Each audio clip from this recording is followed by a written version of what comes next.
Vous souhaitez la bienvenue, une fois de plus, au Collège académique de Netanya, au campus francophone. Et aujourd'hui, c'est avec, bien sûr, beaucoup de joie, mais aussi beaucoup de fierté que j'ouvre cette journée mondiale de la francophonie au campus francophone de Natalia, au collège, sous le titre de Heureux comme Dieu en France. La vérité, c'est que, comme vous le savez, et je le redis à chaque fois avec beaucoup de tendresse, mais c'est simplement l'exacte vérité, votre présence ici, non seulement nous comble de joie pour les efforts que nous faisons pour vous proposer ce qu'il y a de mieux dans la réflexion en langue française, et comme le disait l'ambassadeur il y a quelques jours à l'occasion de l'ouverture du Festival français du cinéma au collège, il est très conscient que le campus francophone de Netanya est probablement le lieu où le rayonnement de la langue française, de la pensée française et de l'interrogation française et de la culture française sont probablement les plus vivaces, les plus vivants en Israël, et ça nous fait plaisir et on en est particulièrement ravis. Tout ça, ça ne se fait pas tout seul. C'est bien sûr grâce à vous, nos partenaires, qui nous permettons, au fur et à mesure, non seulement de développer des programmes remarquables, avec inspiration, avec détermination, parce qu'on sait que ça vous fait plaisir, mais au-delà, ça nous permet aussi de répondre à toutes les promesses que nous voulons tenir auprès de nos jeunes étudiants français. Et pour ceux qui ne connaissent pas ce collège, je vais redire à quel point le soutien de ces activités est fondamental pour nous permettre non seulement de récolter des bourses, mais également de nourrir la structure pédagogique que nous avons mis en place, c'est-à-dire un soutien très personnel, très affectueux, avec des tutorats, avec une espèce de capacité à surmonter les obstacles au fur et à mesure qu'ils se présentent et faire en sorte que nos étudiants sortent avec des diplômes de très grande qualité et puissent affronter leur vie d'hommes et de femmes dans les meilleures conditions possibles. Et la vérité, c'est qu'au bout de 12 ans, on peut regarder tout ce que nous avons fait avec une immense fierté et beaucoup de plaisir, parce que nous n'avons pratiquement aucun échec, mais que des succès, à la fois académiques et à la fois humains. Alors merci à vous tous d'être à nos côtés tout le temps. La deuxième chose que je voulais vous dire, c'est que le fait que nous puissions vous proposer ces événements tout à fait extraordinaires, c'est essentiellement grâce au partenariat principal que nous avons avec l'Alliance israélite universelle et l'Institut Lévinas, dont le professeur Rabinovitch est le directeur académique, parce que c'est lui qui, avec un talent, une inspiration et un dévouement tout à fait remarquable et une grande rigueur intellectuelle, nous propose chaque année quelque chose qui nous permet une véritable interrogation, une véritable réflexion.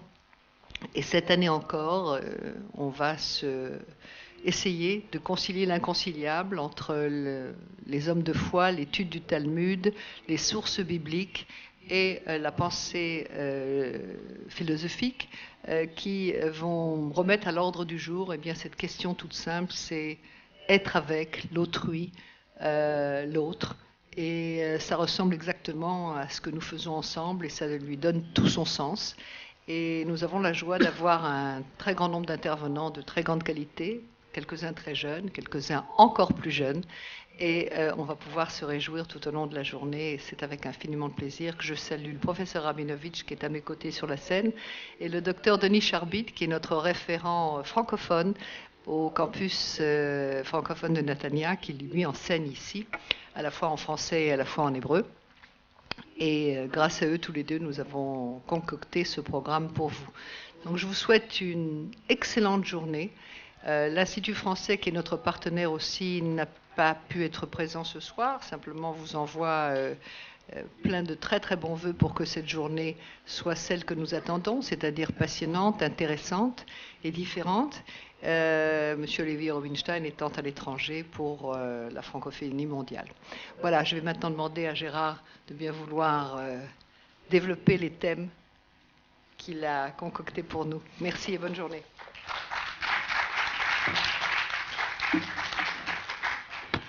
Merci beaucoup, Claude. Merci. Bonjour donc. Bonjour et heureux comme chaque fois, plusieurs fois par an maintenant, de vous retrouver ici à Netanya, au campus francophone, porté avec le talent, l'efficacité et la générosité qu'on leur connaît par Claude Grundmann et puis par Nicole Fary. Heureux de vous retrouver parmi les autres activités que nous menons en commun, le Netanya Academic College et l'Institut européen Emmanuel Levinas, qui est, comme l'a rappelé Claude, l'établissement d'enseignement supérieur de l'Alliance israélite universelle, voulu par son président Marc Eisenberg. De se retrouver pour ce rendez-vous du judaïsme et de la francophonie, réalisé ensemble maintenant depuis quelques années. Heureux encore de cette connivence d'esprit qui lie le campus francophone de Netanya avec l'Institut européen Emmanuel Levinas autour des humanités juives, et dont Denis Charbit est le correspondant officiel en Israël, membre de son conseil académique, comme plusieurs autres des intervenants que nous entendrons aujourd'hui. Bref, heureux comme Dieu à Netanya, et cette fois-ci avec un point d'exclamation. Les humanités juives, c'est comme j'ai pu déjà le dire ici, à d'autres occasions, construit en référence et en distinction avec les humanités gréco-latines de l'académisme universitaire français et en général européen. Les humanités juives, c'est un champ de discipline qui noue ensemble la philosophie, l'herméneutique des textes juifs, la psychanalyse, l'histoire, la philologie et les langues, la littérature, la poésie et les arts divers, plastiques, musicaux, cinématographiques ou de scène, à la façon des universités anglo-saxonnes. Les humanités juives, c'est encore autre chose.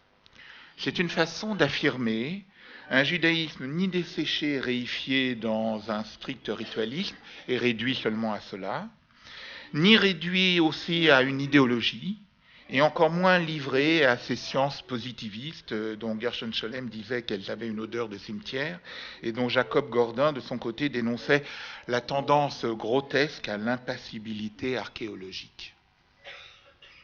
C'est avec ce diapason que cette année, nous avons souhaité consacrer la Journée internationale du judaïsme francophone aux penseurs juifs d'expression française, dans le signal d'une diversité qui ne cède pas devant les cuistreries de la bien-pensance, ça existe aussi chez les juifs, et qui témoigne au contraire d'une variété de positions liées d'être traversées par un même souffle de vie.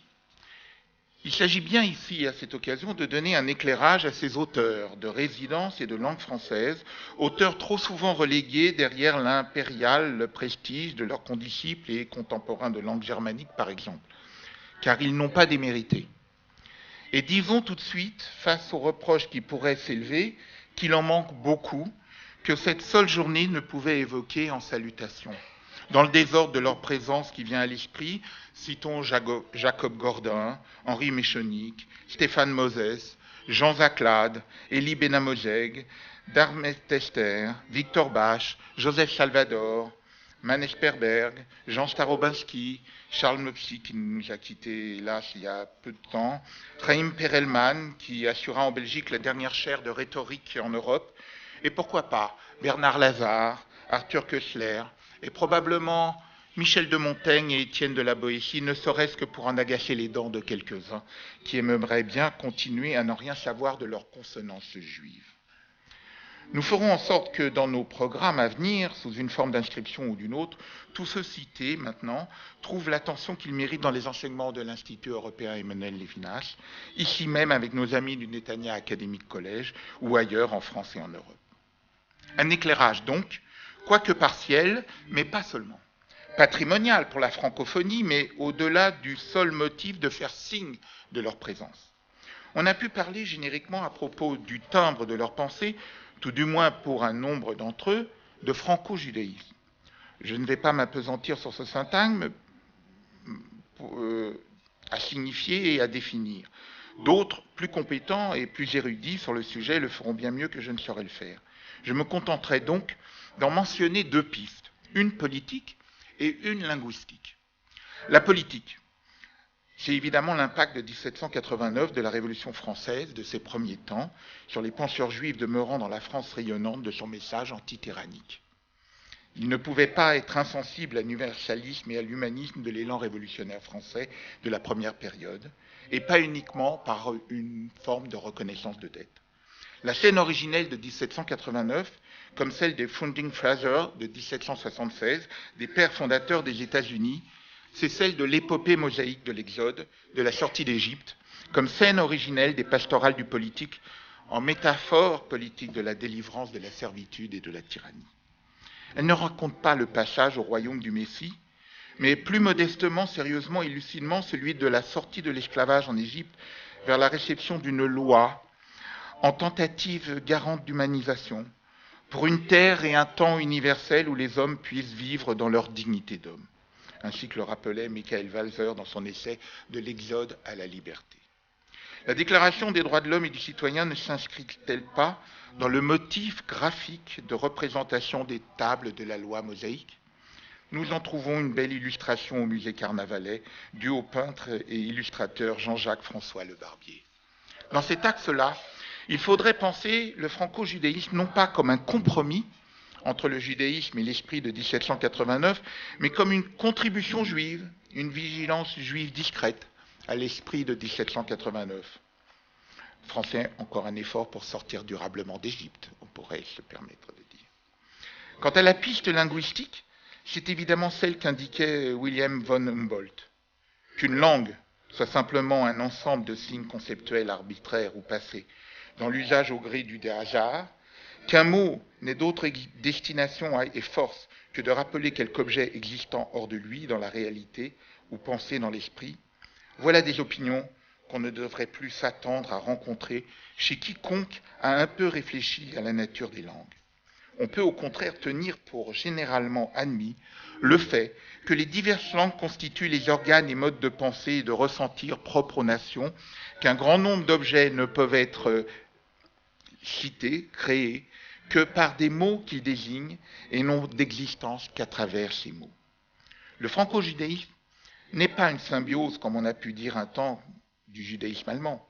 La langue française dans laquelle et par laquelle il s'exprimait était le territoire d'un échange d'humeur bonne.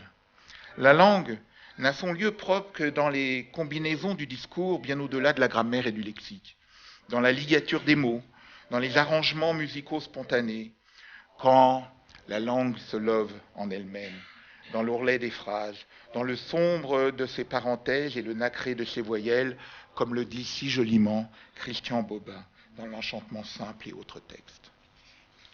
Penser juif en français, c'est par exemple penser dans la seule langue au monde à avoir fondé et inventé la galanterie, le libertinage et le marivaudage, rappelait Alain Borer dans son magnifique essai de Quel amour blessé, en réflexion sur la langue française. Une langue d'une élégance telle, ajoute-t-il, que l'on a pu écrire des phrases que l'on retrouverait en aucune autre langue, même traduite. Il avait tant de disposition à la galanterie qu'il ne pouvait refuser quelques soins à celle qui tâchait de lui plaire. Vous aurez peut-être reconnu la princesse de Clèves. Les Juifs parlent hébreu, ont hélas trop perdu le yiddish avec la destruction nazie des Juifs d'Europe. Mais on parlait aussi grec, perse, araméen, et chaque fois y ont échangé et bâti ce qui fait le souffle d'âme du judaïsme. Le français y a sa pleine place, et les penseurs juifs d'expression française en sont les dépositaires et les créateurs. C'est Armand Abécassis qui m'a fait découvrir l'expression d'Edmond Flegg à propos de Rachi, et dont il nous entretiendra tout à l'heure. Il abreuve tous les Hébreux de son vin français, comme c'est joliment dit. Reste un troisième point, on croirait une allusion franc-maçonne. Vous avez noté la citation extraite de l'appel des Six, celui des fondateurs de l'Alliance israélite universelle.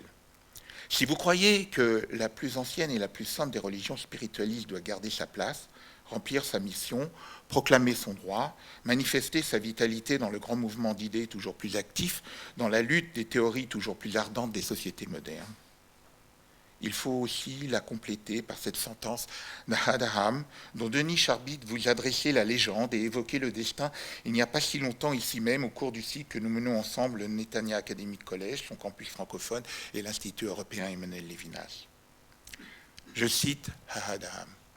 Même s'il conteste le principe de la foi, un juif ne peut dire « Je n'ai aucune part dans ce Dieu d'Israël, dans cette force historique qui fait vivre mon peuple et détermine les traits de son esprit et de son destin depuis des millénaires. » Il nous revenait d'acter la diversité juive dans l'acte dynamique qui lie les hommes et les femmes qui seront évoqués aujourd'hui toute cette journée, qui lie les plus observants et scrutateurs des textes juifs aux plus séculiers scrutateurs des textes du temps contemporain. De Jeanne Hersch à Emmanuel Levinas, de Vladimir Jankélévitch à Léon Ashkenazi, etc., etc.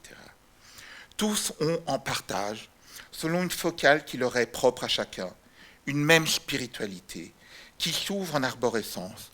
Spiritualité, ça veut dire le nœud borroméen qui tient ensemble psyché, cognitivité et éthique. À la liberté des hommes de 1789, liberté de la sortie d'Égypte, ils ont apporté dans la polyphonie de leurs paroles juives vivantes la liberté d'après la réception de la Torah. Tous savaient d'un savoir intrinsèque, parfois insu d'eux-mêmes, mais là, ce qu'énonçait Rabbi Akiba. Heureux l'homme qui a un pilier auquel se tenir. Et savait, dans ce prolongement, que la liberté n'est pas la licence du tout est permis, que la raison n'est pas la raison instrumentale et chosifiante du calcul et de la com, que l'éthique n'est pas le bon cœur angélique qui se dissimule derrière les dures contraintes du réel. Je viens de citer Jeanne Hersch, dont Paul Zavatsky nous évoquera la grandeur tout à l'heure.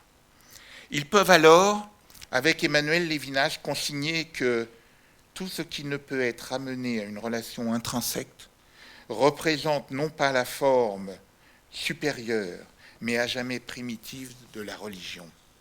Ils peuvent aussi bien, avec Léon Werth, traqué par Vichy et la Gestapo, partager ce que celui-ci consignait dans Déposition, son journal de guerre de 1940-1944. Les preuves de l'existence de Dieu. Soyons modestes, cherchons les preuves de l'existence de l'homme. Car tous et toutes appartenaient et appartiennent pour toujours à une communauté qui a pour rabbin Moïse. Je vous remercie.